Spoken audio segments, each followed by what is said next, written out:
Online किराना delivery कंपनियां नई मुश्किल में घिर गई हैं। देश की एफएमसीजी डिस्ट्रीब्यूटर्स ने ब्लिंकिट, ज़ेप्टो और इंस्टामार्ट के खिलाफ सीसीआई में शिकायत दर्ज की है।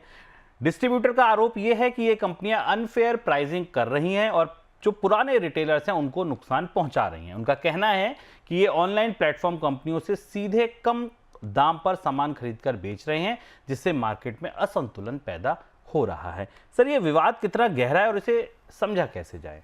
ये मामला डार्क स्टोर्स का है। आपको याद होगा कि ब्लिंकिट और इंस्टामार्ट और ज़ेप्टो जैसी कंपनियां अपने डार्क स्टोर्स को अपनी सबसे बड़ी ताकत बना रही हैं और उन्होंने स्ट्रेटेजिकली भारत के शहरी और कस्बा इलाकों में ऐसे लोकेशंस पर अपने डार्क स्टोर बनाए हैं जहां वो बल्क में सामान खरीदती हैं और डिस्काउंट पर कुछ मिनटों में, 5 मिनट में, 10 मिनट में आपके घर पहुंचाती है। इसका सीधा असर उन क्षेत्रों में जो काम कर रहे वाले किराना स्टोर हैं या ग्रोसरी वाले, उन पर पड़ रहा है। ये विवाद पहले उठा था, लेकिन इसके बाद ये किसी वजह से ठंडा पड़ गया।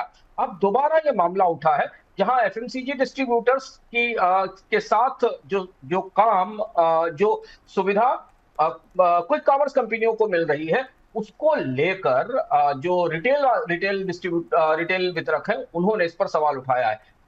वजह यह है कि ब्लिंकिट, ज़ेप्टो या इंस्टामार्ट जैसी कंपनियां थोक में सामान खरीदती हैं, उन्हें बेहतर डिस्काउंट मिलता है और यही वो डिस्काउंट का खेल है जिसके जरिए आपके घर तक सस्ता सामान पहुंचता है और आपको सुविधा भी मिलती है और कंपनी उस पर एक फीस चार्ज करती है। ये मामला अब सीसीआई के पास पहुंच गया है, कंपटीशन कमीशन के पास पहुंच गया। उस पर कुछ चिट्ठी लिखी गई है कि एक किस्म की मोनोपोली है या डुओपोली है, आप ट्रियोपोली कह सकते हैं कि 3 कंपनियां ही इस बाजार में सक्रिय हैं और उन्होंने पूरे नॉन फूड बिजनेस को, ई कॉमर्स के बिजनेस को, क्विक कॉमर्स के बिजनेस पर कब्जा कर लिया है।